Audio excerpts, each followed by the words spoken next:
আসসালামু আলাইকুম এভরিওয়ান। আজকের ভিডিওতে জনসন এই ব্রাইস মিল্ক বেবি ক্রিমটি রিভিউ শেয়ার করব।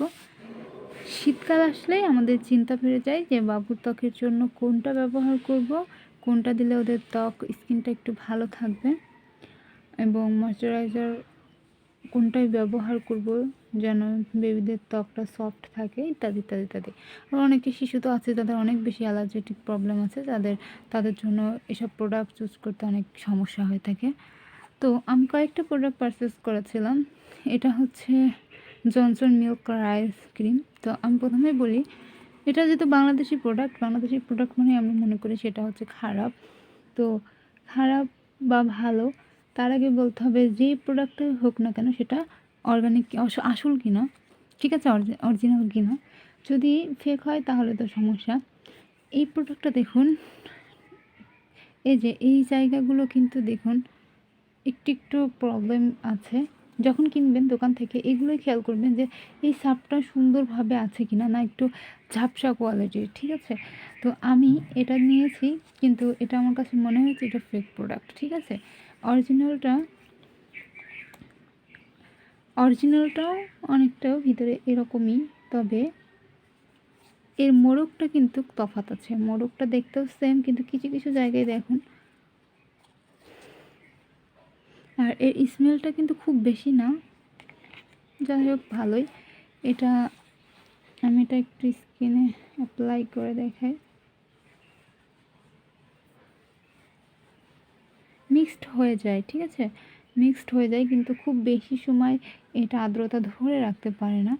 আর তার থেকে বড় কথা কি হচ্ছে, আমাদের বেবিদের স্কিনে দেওয়ার পরে যদি দেখা যায় যে স্কিনটা ভালো ছিল কিন্তু দেওয়ার পরে সেটাতে গুড়ি গুড়ি ফোট র্যাশ হয়ে ভরে গেল, তাহলে তো সমস্যা, তাই না?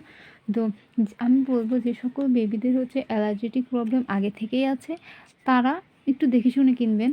কারণ এখানে কিন্তু যদিও বলা আছে যে অ্যালার্জি নিরাময় করে, মানে অ্যালার্জি হবেই না বলা আছে, কিন্তু তারপরও আমার বেবিকে এটা দেওয়ার পরে কিন্তু ওর 2 ঘন্টা পরেই র্যাশ বের হয়েছে, গুড়ি গুড়ি ছোটো ছোটো ফুট বের হয়েছে। আমি জাস্ট একটা জায়গায় একটু লাগিয়েছিলাম দেখার জন্য। তো এতটুকু জায়গা নিয়েই আমি ওর ফেসের এক পাশে লাগিয়েছি, কানের সাইডের দিকে। তো ওখানে দেখলাম গুড়ি গুড়ি ফুট বের হয়েছে, তো বুঝলাম এটা ও শ্যুট করছে না। আমি এর আগেও আরও প্রোডাক্ট পারচেস করেছি, সেটাও একই অবস্থা হয়েছে। আমার বেবি পুরো শরীরে র্যাশ বের হয়ে ভরে গিয়েছিল। তো আপনাদের যাদের বেবিদের অনেক আগে থেকেই ঘন ঘন যে কোনো খাবার বলেন বা অন্যান্য কিছুতে অ্যালার্জেটিক সমস্যা আছে, তারা এগুলো কেনা থেকে বিরত থাকবেন।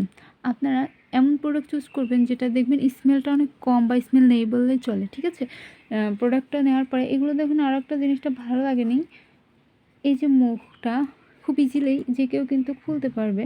এর কোনো আটকানো সিস্টেমটা যেমন আটকানো থাকবে একদম, এটা খুলে কেউ ফেক জিনিস ভরবে কি না বা কেউ ইউজ করে আবার রেখে দিয়েছে কি না এটা বোঝা যাবে, কিন্তু এটা দেখে কিন্তু ওরকম কিছু বোঝা যায় না, ঠিক আছে।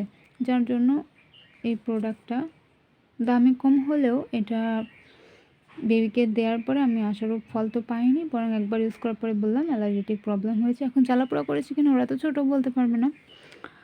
আর এই প্রোডাক্টটার হচ্ছে দাম নিয়েছে 180 টাকা। আপনারা অর্গানিকটা যেটা অরিজিনাল সেটা নিয়ে দেখতে পারেন। এরপরে আসি এটা গ্লো করবে কিনা। এটা হচ্ছে, আমরা জানি মিল্ক রাইস, এটা সবসময় কিন্তু এ ধরনের প্রোডাক্টগুলো আমাদের স্কিনটাকে গ্লো করতে সাহায্য করে।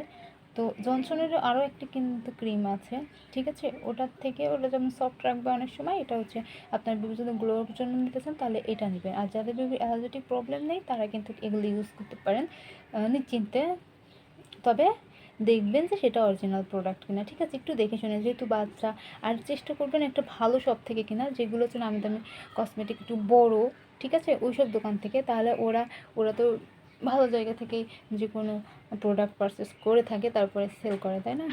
তো আজকের ভিডিও পর্যন্তই। আমি জাস্ট ফর বেবি ক্রিমটা পরের ভিডিওতে রিভিউ করবো।